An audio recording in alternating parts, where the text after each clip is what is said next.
বলা হয়ে থাকে আজ থেকে হাজার হাজার বছর আগে রাজা ভগীরথের তপস্যার ফলেই মা গঙ্গা স্বর্গ থেকে মর্তে এসেছিলেন।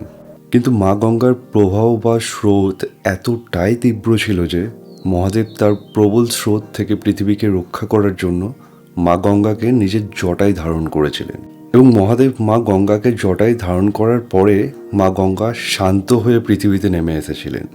আর তখন থেকেই মা গঙ্গা পৃথিবীতে পূজনীয়। উত্তরাখণ্ডের 4 ধামের মধ্যে একটি পবিত্র ধাম হলো গঙ্গোত্রী, এবং যাকে মা গঙ্গার উৎপত্তি স্থলও বলা হয়ে থাকে। আজ আমি তোমাদের সম্পূর্ণ গঙ্গোত্রী ধাম ঘুরে দেখাবো। এখানকার প্রসিদ্ধ সূর্যকুণ্ড, প্রাচীন কালের পাণ্ডব গুহা এবং রাজা ভগীরথ যে শিলায় বসে মা গঙ্গার জন্য তপস্যা করেছিলেন, আজও সেই শিলা প্রমাণ স্বরূপ গঙ্গোত্রী ধামে রয়েছে। গঙ্গোত্রী ধাম হলো সেই জায়গা যেখানে আশা, প্রকৃতি এবং ইতিহাস একসাথে মিলেমিশে যায়। জয় মা গঙ্গে। এখন আমি আছি উত্তরাখণ্ডের 4 ধামের মধ্যে একটি পবিত্র ধাম গঙ্গোত্রী ধামে। আর আজ আমি তোমাদের গঙ্গোত্রী ধাম এক্সপ্লোর করে দেখাবো। গঙ্গোত্রী ধাম মোটামুটি এপ্রিল মাস থেকে, মানে অক্ষয় তৃতীয়া থেকে একদম ভাই দুজ অবধি, মানে ভাই ফোঁটা অবধি খোলা থাকে। আর কালকের গোমুখ ট্রেকের জন্য আজ আমি গঙ্গোত্রী ধামে থেকে নিজেকে অ্যাক্লিমেটাইজ করব, যাতে আমি পরিবেশের সাথে নিজেকে খাপ খাইয়ে নিতে পারি। আর এটা হচ্ছে মেইন গেট গঙ্গোত্রী ধামের। এখান থেকে প্রায় 600 থেকে 700 মিটার হেঁটে তারপরে তুমি পৌঁছাবে গঙ্গোত্রী মন্দিরে, মেইন মন্দিরে। আর আজকে ভিড় কিন্তু প্রচন্ড আছে, চলো যাওয়া যাক। গঙ্গোত্রী ধামও বাকি 3 ধামের মতো সারা বছর খোলা থাকে না। নর্মালি এপ্রিল থেকে অক্টোবর অবধি এই ধাম তীর্থযাত্রীদের জন্য খোলা থাকে, আর নভেম্বর থেকে মার্চ অবধি অতিরিক্ত ঠান্ডার কারণে শীতকালে টোটালি বন্ধ থাকে এই ধাম। আর এখানে 4 ধাম যাত্রার যে রেজিস্ট্রেশন তোমরা অনলাইনে করে এসেছো, সেটা স্ক্যান করে এখানে একটা টোকেন দেয়, তারপর তোমরা মন্দিরে এন্ট্রি করতে পারবে। এন্ট্রি গেট থেকে কিছুটা হেঁটে এলেই রাস্তায় পড়ে 4 ধাম যাত্রার রেজিস্ট্রেশন চেকিং পয়েন্ট।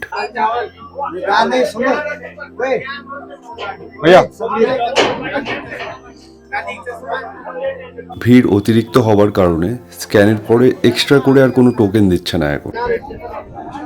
সো এখানে এখন জাস্ট স্ক্যান করেই ছেড়ে দিচ্ছে, কারণ অতিরিক্ত ভিড় হয়ে গেছে। আর এখান থেকে কিন্তু প্রচুর হোটেল, শৌচালয় সবকিছু তোমরা পেয়ে যাবে। গঙ্গোত্রী ধামে কার পার্কিং এরিয়া বা বাস স্ট্যান্ড থেকে মন্দির অবধি রাস্তা খুব একটা বেশি নয়, এবং এখানকার রাস্তা প্রায় সমতল, তাই ট্রেক করার কোনো প্রশ্নই নেই। আজি क्या बोला? No no Bengali.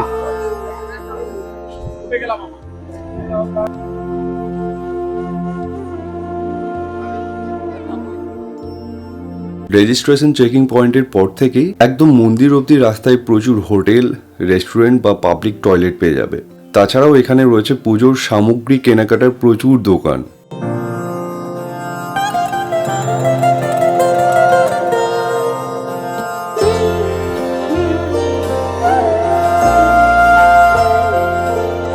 কিন্তু এর পরেও কোনো শারীরিক কারণে বা কোনো বয়স্ক ব্যক্তি যদি হেঁটে যেতে না পারে, তার জন্য রয়েছে হুইল চেয়ারের ব্যবস্থা। অবশেষে আমি এসে পৌঁছালাম গঙ্গোত্রী ধামের ভাগীরথী ঘাটে। গঙ্গোত্রী ধামের মন্দিরের পাশেই বয়ে চলেছে ভাগীরথী নদী, আর সেখানেই রয়েছে অনেক বাঁধানো সুন্দর সুন্দর ঘাট।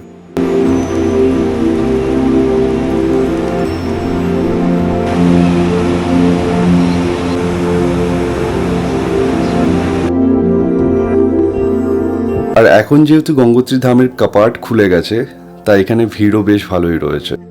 কেউ পূজা পাঠ করছে ঘাটে, আবার কেউ করছে পূর্ণ স্নান। কিন্তু গোমুখ গ্লেসিয়ার থেকে আসা এই জল প্রচণ্ড ঠান্ডা, এবং এখন রয়েছে -4 ডিগ্রি। সো এখানে এই সময় স্নান করাটাও কিন্তু কোনো তপস্যার থেকে কম নয়। কিন্তু তীর্থযাত্রীরা বেশিরভাগ এখানে পূর্ণ স্নান করেই তারপর মন্দিরের দর্শন করেন।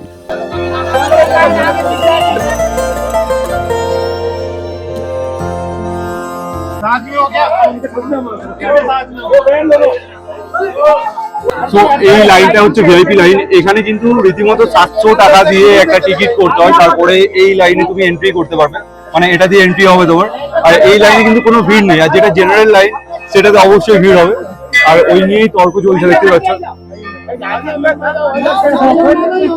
পুলিশ থেকে শুরু করে পণ্ডিতরা সবাই এখানে দাঁড়িয়ে আছে, কাউকে এন্ট্রি করতে দেওয়া হচ্ছে না একদম।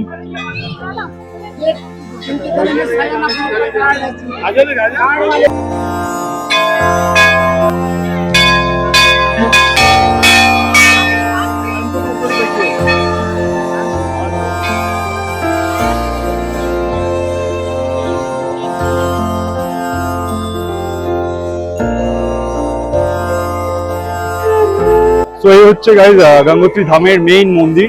মন্দিরের সামনে কিন্তু বিশাল লাইন রয়েছে আর ভিড়ও বেশ ভালোই রয়েছে, চারিদিকে ব্যারিকেড লাগানো দেখতেই পাচ্ছ। প্রচন্ড মানে সময় লাগবে তোমার, তুমি যদি এখানে এসে লাইন দিয়ে পুজো দিতে চাও। আর এখানে দুখানা লাইন দেখলাম আমি, একটা হচ্ছে জেনারেল লাইন আর একটা হচ্ছে টাকা দিয়ে, এক্সট্রা টাকা দিয়ে, কিছু টাকা দিয়ে তুমি এখানে ভিআইপি লাইনও দিতে পারো। চারধামের মধ্যে কেদারনাথের পরে এতটা হাইটে সব থেকে বেশি জায়গা নিয়ে রয়েছে গঙ্গোত্রী মন্দির। বদ্রীনাথ বা ইয়ামুনোত্রী মন্দিরের স্পেস গঙ্গোত্রী বা কেদারনাথের তুলনায় অনেকটাই কম। গঙ্গোত্রী ধামে গঙ্গোত্রী মন্দির ছাড়াও আরও বেশ কয়েকটা মন্দির রয়েছে, যেমন এই মন্দিরটা হলো মহাদেবের।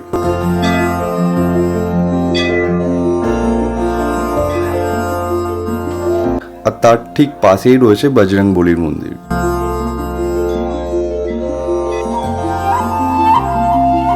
মন্দির থেকে কয়েকটা সিঁড়ি ভেঙে নিচে এলেই পড়বে ভগীরথ শিলা। বলা হয়ে থাকে রাজা ভগীরথ মা গঙ্গার জন্য এখানে বসেই বহু বছর তপস্যা করেছিলেন। গঙ্গোত্রী ধামে এই কটা মন্দির ছাড়াও আরও অনেক বিশেষ কিছু জায়গা রয়েছে ঘুরে দেখার মতো। তার মধ্যে একটি হলো সূর্যাকুণ্ড বা সূর্যকুণ্ড। গঙ্গোত্রী ধামের পেছনে ভাগীরথী নদীর ওপরে বানানো পুল বা ফুটওভার ব্রিজ ক্রস করে আপনারা সূর্যাকুণ্ডের দিকে যেতে পারেন। ডিস্টেন্স খুব বেশি নয়, মাত্র 500 মিটার। গঙ্গোত্রী এই ক্রাউড থেকে যদি তোমাদের কোনো শান্ত পরিবেশ ভালো লাগে, তাহলে গঙ্গোত্রী থেকে মাত্র 500 মিটার ওপরে রয়েছে সূর্যাকুণ্ড। আর সূর্যাকুণ্ড যেতে গেলে তোমাদের প্রায় দুখানা নদী ক্রস করতে হবে, এক হচ্ছে ভাগীরথী আর এক হচ্ছে কেদার গঙ্গা। ভাগীরথীর উৎপত্তি স্থল যেমন আমাদের গোমুখ, সেরকমই কেদার গঙ্গার উৎপত্তি স্থল হচ্ছে কেদারতল। আর গঙ্গোত্রী থেকে কেদারতল যেতে গেলে প্রায় 17 থেকে 18 কিলোমিটার তোমাদেরকে ট্রেক করে তারপরে তোমরা ওখানে পৌঁছাতে পারবে।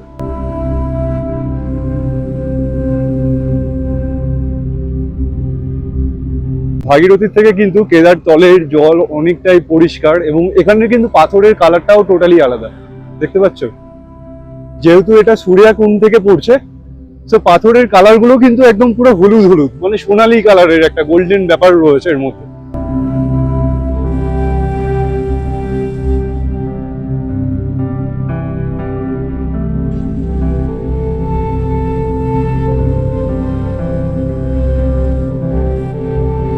তো এখন আমি রয়েছি সূর্যাকুণ্ডের একদম সামনে। বলা হয়ে থাকে পৃথিবীতে প্রথম সূর্যের কিরণ নাকি এখানেই পড়ে। বাট জিওগ্রাফিক্যালি কিন্তু এরকমটা নয়। প্যাসিফিক ওশিয়ান মানে প্রশান্ত মহাসাগরে সূর্যের কিরণ প্রথম পড়ে। বা ভারতের নর্থ ইস্টের একটা পার্ট রয়েছে অরুণাচল প্রদেশ, এবং সেখানে রয়েছে ডং নামে একটি গ্রাম। ভারতবর্ষে প্রথম সূর্যের কিরণ নাকি ওই ডং নামে গ্রামটিতে পড়ে। সো এখন আমি যাব পাণ্ডব গুহা। আর পাণ্ডব গুহা যেতে গেলে তোমাদেরকে এভাবেই জঙ্গলের মধ্যে দিয়ে যে রাস্তা রয়েছে সেখান দিয়ে তোমাদেরকে যেতে হবে, প্রায় 2 কিলোমিটারের একটা ট্রেক। আর এই রাস্তা দিয়ে যেতে যেতে তোমরা অনেক ছোট বড় পাথরের মধ্যে কুটির বানিয়ে আমাদের সাধু সান্ধ্যা বসবাস করছেন সেটা দেখতে পাবে। এর আগে আমি অনেক জায়গা গেছি, বাট এত গুহা আমি একসাথে কোথাও দেখিনি, সত্যি কথা। আর থাকার কারণও আছে, কারণ আমাদের তপবন বা গঙ্গোত্রী আমাদের প্রাচীন কাল থেকে অনেক প্রসিদ্ধ একটা জায়গা। এখানে কত ঋষিমুনিগণ এসে তপস্যা করেছেন তার হয়তো হিসাবও নেই। তো যাওয়া যাক।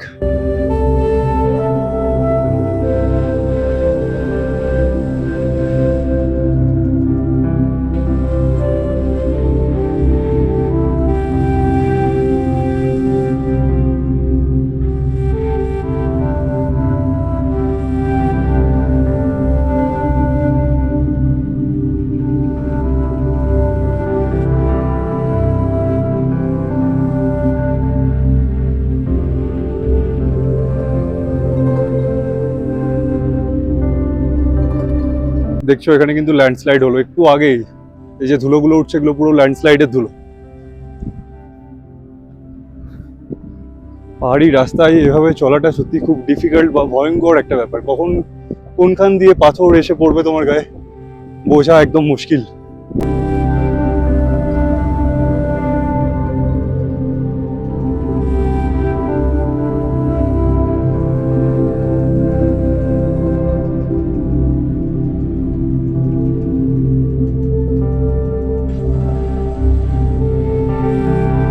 পাণ্ডব গোয়া যাওয়া সিরিয়াসলি টাফ, খুব একটা স্টিফ নয়, বাট তাও টাফ আছে, কারণ কোথাও আপ আবার কোথাও ডাউন।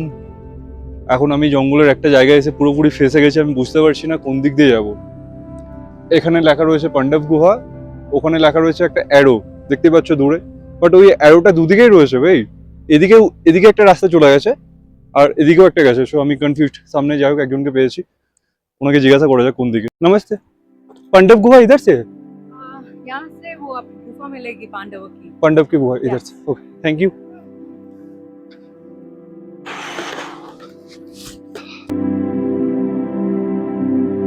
একটা জিনিস খুব কমন, সেটা হলো তুমি কোনো তীর্থস্থানে গেলে না, তুমি যদি কাউকে স্মাইল করে নমস্তে বা রাম রাম বা যে স্থানেই যাচ্ছ হর হর মহাদেব সেই জায়গাটা দিয়ে তুমি কোনো কোশ্চেন করো, সে স্মাইল দিয়ে এত সুন্দরভাবে তোমাকে রিপ্লাই করবে, এটা খুবই সুন্দর একটা ব্যাপার। আর এটা একমাত্র ভারতবর্ষেই হয়। রাস্তা আর একটু বাকি আই থিঙ্ক, তারপরেই একদম সোজা পাণ্ডব গুহার সামনে উঠবো।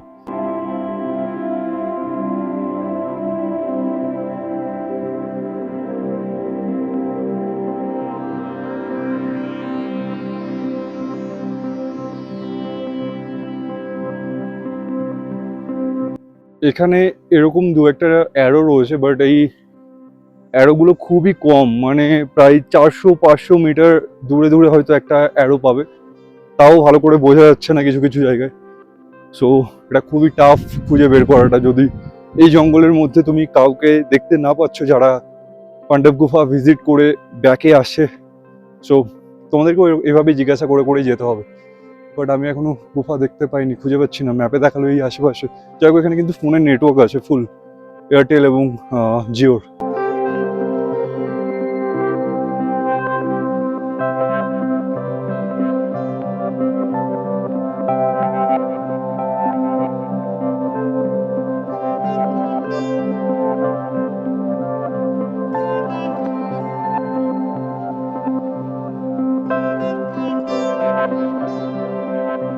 আমার সামনে যে পাথরটি রয়েছে, এই বড় পাথরটি, এটাই হলো পাণ্ডব গুফা। এটা বাইরে থেকে খুব বিশাল হলো, ভেতর থেকে আই থিঙ্ক ছোটই হবে। সো এখন আমি ঢুকছি পাণ্ডব গুহার একদম ভেতরে, আর এটা বাইরে থেকে যেরকম বিশাল ছিল, ভেতর থেকেও কিন্তু প্রচুর বড় একটা গুহা, দেখতে পাচ্ছ অনেকটা স্পেস। আর এখানেই বাবা থাকেন, এখানে যজ্ঞ হয়, এখানে বসার জায়গা রয়েছে একটা, ওদিকেও একটা দরজা রয়েছে। আমি ঢুকলাম এই দিকটা দিয়ে, বেশ বড় একটা জায়গা দেখতে পাচ্ছ। আর পাণ্ডবরা এখানেই বিশ্রাম করেছিলেন স্বর্গযাত্রার সময়। খুবই পবিত্র একটা জায়গা, গঙ্গোত্রী এলে এখানে অবশ্যই ভিজিট করুন। পাণ্ডব গুহা দূরের থেকে দেখা যায় না, কারণ ঘন জঙ্গল এবং গুহার পজিশন একটু নিচের দিকে হওয়ার কারণে। ফিরে আসার সময় হঠাৎ মহারাজ রামকিশোর দাসজির সাথে আমার দেখা হলো। গঙ্গোত্রী ধামের কপাট শীতকালে বন্ধ হয়ে গেলেও উনি কিন্তু সারা বছর এখানেই থাকেন। মহারাজজি এই গুহার ব্যাপারে কিছু কথা আমাদেরকে বললেন পাণ্ডবরা স্বর্গের পথে যাওয়ার সময় এখানেই নাকি কিছুটা সময় অপেক্ষা করেছিলেন, এবং তারপর তারা শাতপন্থের দিকে চলে যান। আর তারপর থেকেই এই গুহার নাম হয় পাণ্ডব গুহা। পাণ্ডব গুহা দেখার পরে আমি আবার এসে যাই ভাগীরথী ঘাটে। আর এখন ভিড় আগের থেকে বেশ অনেকটাই বেড়ে গেছিল। মা গঙ্গার গোমুখ থেকে বেরিয়ে আসার পরে নাম হয় ভাগীরথী। আর এখন আমি ভাগীরথী নদীর ঘাটেই দাঁড়িয়ে আছি। মা গঙ্গাকে পৃথিবীতে এনেছিলেন রাজা ভগীরথ, আর তাই মা গঙ্গাকে ভাগীরথীও বলা হয়ে থাকে। কিন্তু কেন এনেছিলেন তার পেছনেও রয়েছে একটা বিশাল কাহিনী। সূর্যবংশের রাজা ছিলেন রাজা সাগর। ওনার 60,000 পুত্র ছিল, কিন্তু কপালমুনির অভিশাপে তারা সবাই বশীভূত হয়ে গেছিলেন। সূর্যবংশের রাজা সাগর তার ছেলেদের মুক্তির জন্য তপস্যা করেন, কিন্তু তিনি অসফল হয়ে যান। তারপর ওনার কয়েক বংশ মা গঙ্গার উপাসনা করতে থাকেন তাদের পূর্বপুরুষদের আত্মার শান্তির জন্য, কিন্তু কেউই সফল হয়নি। সূর্যবংশের অন্যতম রাজা ছিলেন রাজা ভগীরথ এবং বহু বছর পরে রাজা ভগীরথের কঠোর তপস্যার কারণে মা গঙ্গা প্রসন্ন হয়ে পৃথিবীতে নেমে এসেছিলেন এবং তারপর রাজা ভগীরথের পূর্বপুরুষরা মুক্তি পান। রাজা ভগীরথের কঠোর তপস্যার ফলেই মা গঙ্গা পৃথিবীতে এসেছিলেন, আর তাই মা গঙ্গাকে ভাগীরথীও বলা হয়ে থাকে।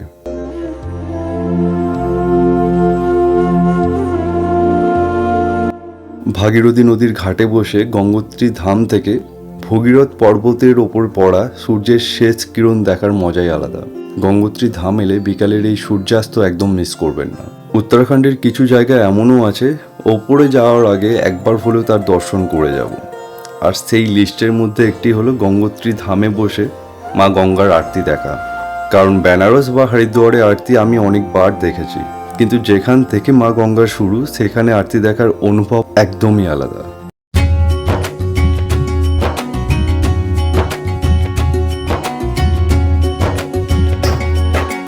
जय लक्ष्मी रमणा श्री लक्ष्मी रमणा सत्यनारायण स्वामी सत्यनारायण स्वामी जनपातक हरणा जय लक्ष्मी रमणा रत्न जटित सिंहासन अद्भुत छवि राजे नारद करत निराजन नारद करत निराजन घंटा ध्वनि बाजे